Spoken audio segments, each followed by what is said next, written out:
देश का दुर्भाग्य है कि चाहे बीजेपी हो 152 पेपर लीक, चाहे कांग्रेस रही हो 118 पेपर लीक, और दोनों एक दूसरे को बता करके बच के निकलने की कोशिश करते हैं। और जिन संगठनों को क्षमता दी है जनता ने कि आप अपनी सत्ता को सुधारिए, वो उनके गलत कामों पर पर्दा डालती है। रोशनी यादव जी, आपके पास आता हूं। रोशनी यादव जी, आप लोग भी सियासी माइलेज लेने में कांग्रेस भी मुझे लगता है पीछे नहीं है। कॉकरोच जनता पार्टी जब ये आंदोलन कर रही थी, छात्रों के सर फोड़े जा रहे थे, जिसके लिए आज उनके खून बह रहा था, जिसके बाद एक दिन बाद कांग्रेस के आंसू बह रहे हैं, तब आप क्यों नहीं खड़े हुए थे? राहुल गांधी नहीं जा सकते थे किसी वजह से, ठीक है, हो सकता है बाहर हो, बाकी नेता जाकर के समर्थन दे सकते थे। आपको डर यह था कि एक नई नवेली पार्टी कहीं सरकार के विरोध में इतना बड़ा प्रदर्शन खड़ा करने का क्रेडिट ना ले जाए। और यह तक कहा गया, आतिशी का कल का ट्वीट मुझे याद आता है कि जंतर मंतर पर प्रदर्शन में इतने दिन तक लोग बैठे रहे, सोनम वांगचुक बैठे रहे, जिनके लिए भर भर के ट्वीट किए जाते थे, जिनके समर्थन में कांग्रेस भर भर के रील्स बनाती थी, कोई कांग्रेसी नेता वहां नहीं गया। और उससे इतर जंतर मंतर से इतर आप जाकर के पीएम आवास के बाहर धरने पर बैठ गए। भाई, जब अगर लड़ाई आप दोनों की एक ही थी तो मंच एक क्यों नहीं हो सकता? क्रेडिट का चक्कर था क्या? अभिलाष जी, बिल्कुल कुछ गलतफहमी होगी। मुझे लगता है इससे पूर्व में हमारे राज्यसभा सांसद और प्रवक्ता पवन खेड़ा जी वहां मौजूद थे और लगातार कांग्रेस का हर नेता अपडेट लेता रहा। और अभी आपने ही इस बात का जवाब दे दिया।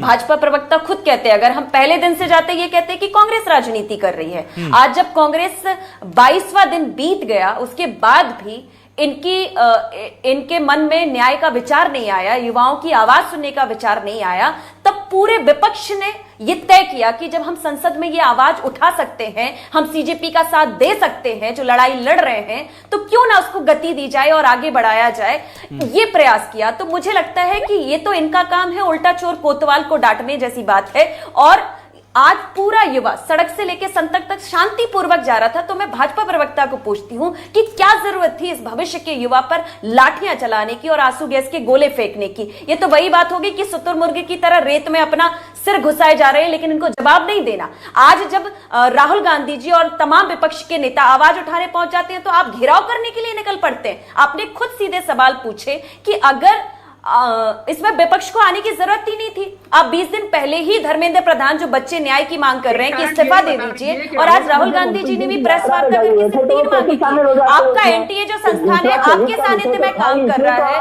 अब वो भ्रष्ट है, उससे आपको इस्तीफा लेना चाहिए। आप देखिए, बीच में मत बोलिए। आपने 22 लाख छात्रों का नुकसान किया है और एक दिन में 40 लाख का अब 10 साल से लगातार पेपर लीक हो रहे हैं। जब आपको घेरा जा रहा है तो आप दूसरों पे सवाल उठा रहे हैं। अरे हमने तो, प्रियंका जी ने, आपने खुद कहा कि उन्होंने अपनी गलती मान ली, लेकिन आप तो इतने बेशर्मे और निहत्थे लोग हैं कि आप निहत्थे लोगों को मारकर भी खुद को निहत्था बता करके आप उनसे माफी भी नहीं मांग पा रहे। कम से कम आपको इतनी शर्म तो कर लेनी चाहिए। और कांग्रेस की 3 मांगे हैं। अगर आप वाकई इस देश के भविष्य के साथ हैं, युवाओं के साथ हैं, तो आप धर्मेंद्र प्रधान का इस्तीफा लीजिए और जो आपका एनटीए संस्थान बना है, आप ही के अंडर में काम कर रहा है, उस भ्रष्ट तंत्र को अभी तुरंत बर्खास्त कर दीजिए, उसको नष्ट कर दीजिए। और सबसे बड़ी चीज, जितने युवाओं को चोट पहुंची है और जितने आपके प्रशासन ने अत्याचार किया है, उनको पनिश करिए और उन भविष्य के युवाओं को मुआवजा दीजिए। आकांक्षा जैसी बेटी के परिवार को मुआवजा दीजिए। मध्य प्रदेश की जो 2 बेटियां मरी हैं, उनके परिवार को मुआवजा दीजिए। थोड़ी सी इंसानियत रखिए। हर समय केवल कांग्रेस को कटघरे में करके वो राजनीति कर रहे थे, इसलिए आपने लोकतांत्रिक मूल्यों को अपनाया। अरे संविधान की किताब को जरा पढ़ लो, जिसको अभिव्यक्ति है धरना देने की, उस पर भी लाठी डंडे चला रहे हो। शर्म करिए, शर्म करिए। ठीक है, और माफी मांगिए। रूबी अरुण जी, आपके पास आता हूं। रूबी अरुण जी, ये बीजेपी कांग्रेस, जाहिर सी बात है कि इस पूरे मामले को लेकर के अब पॉलिटिकल माइलेज तो होगा ही। सियासी पार्टियां हैं, समाज सेवी पार्टियां तो है नहीं, समाज सेवक के तौर पर रजिस्ट्रेशन भी नहीं है उनका। पर मुझे बड़ा आश्चर्य होता है ये देख करके कि लगातार, चाहे वो किसान आंदोलन रहा हो जिसमें बीजेपी सरकार की इमेज को डेंट पहुंचा और बाद में उसको बात रियलाइज करके यू टर्न लिया गया, इस पूरे मामले में क्या आपको लग रहा है कि बीजेपी का जो केंद्रीय नेतृत्व है वो होने वाला जो नुकसान हो रहा है उसकी छवि को वो समझ नहीं पा रहा है? क्योंकि धर्मेंद्र प्रधान को एक धर्मेंद्र प्रधान को बचाने के लिए पूरी सरकार की छवि दागदार, एक धर्मेंद्र प्रधान को बचाने के लिए पूरे छात्रों के मन में आक्रोश पैदा कर देना, एक धर्मेंद्र प्रधान को बचाने के लिए विपक्ष को बैठे बिठाए चलते संसद के सत्र में मौका दे देना, एक धर्मेंद्र प्रधान को बचाने के लिए उन महिलाओं, उन बच्चों, उन लोगों के प्रति अपने अपने मन में असंतोष पैदा कर लेना जो इस खबर से सीधे तौर पर जुड़े भी नहीं है, लेकिन जो तस्वीरें देख रहे हैं कि बच्चों को डंडे मारे जा रहे हैं, ये रिस्क, इतना रिस्क कैसे ले रही है बीजेपी? को तो मैं बहुत समझता हूं कि बहुत जबरदस्त समझदार पार्टी है और बहुत फ्यूचरिस्टिक अप्रोच के साथ चलती है। क्या आप समझ पा रही हैं बीजेपी की इसके पीछे रणनीति क्या है, कारण क्या है? या आपको लगता है कि जब सत्ता जब चढ़ती है सिर पर तो चीजें दिखनी बंद हो जाती हैं दूर की? अभिलाष, आपने बड़ा मौजू और बहुत गहरा सवाल पूछा है जिस पर कोई गौर नहीं कर रहा कि सिर्फ एक धर्मेंद्र प्रधान को बचाने के लिए नरेंद्र मोदी की सरकार सब कुछ दांव पे क्यों लगा रही जी।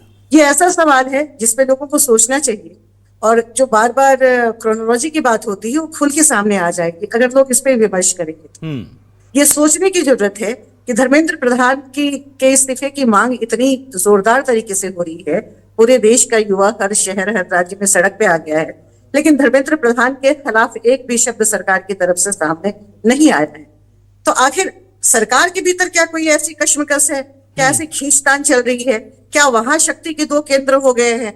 जो धर्मेंद्र प्रधान को एक केंद्र बचाना चाहता है, दूसरा इन मांगों के बहाने धर्मेंद्र प्रधान को हटाना चाहता है। क्योंकि जहां तक एनडीए की बात है, जो 2017 में स्टैब्लिश हुआ था, अभिलाष आपको भी पता होगा कि उस समय केंद्र सरकार ने सिर्फ 25 करोड़ की वित्तीय सहायता दी थी। उसके बाद अतिरिक्त सहायता की इसमें उन्होंने जगह रखी थी, लेकिन शायद वो सैंक्शन नहीं हुआ था।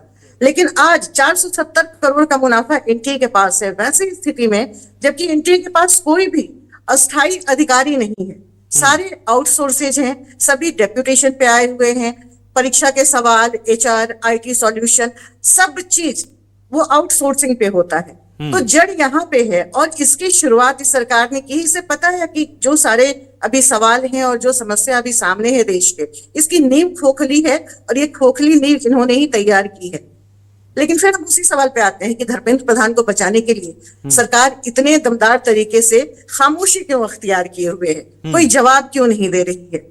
तो मेरी समझ में जो भी राजनीतिक परिप्रेक्ष्य में या सरकार के अंदर की हलचल से या जो सुगबुगाहट है, या हम लोग जैसे कई जगहों पे बैठते हैं और बातें आ जाती हैं हमारे पास सरकार के लोगों के ही मार्फत, तो ये मेरी समझ में जो बात आई वो ये है कि ये सिर्फ छात्रों का सवाल नहीं है, ये सरकार के अंदर की एक बहुत गहरी खींचतान है जो एक दूसरे के सवालों के जरिए एक दूसरे को निपटाना चाहता है। सामने 2029 का चुनाव है जिसमें कई लोगों की ऐसी ख्वाहिशें हैं कि वो ऊंची कुर्सियों पे जाकर के बैठे, और उसके लिए कुछ लोगों को हटाना होगा, कुछ लोगों को जोड़ना होगा, जिसके तहत अभी कैबिनेट रिसफल भी होना था अभिलाष, और वो कैबिनेट रिसफल नहीं हो पाया क्योंकि इस रिसफल में प्रधानमंत्री अपने कई ऐसे जिन्हें वो पसंद करते हैं उन्हें वो जोड़ते, कुछ एक लोगों को इधर उधर करते, कुछ को संगठन में भेजते, लेकिन जो दूसरा खेमा है वो नहीं चाहता कि उसके लोगों को तितर बितर किया जाए, क्योंकि हर कोई अपनी मजबूत दावेदारी की फिराक में है।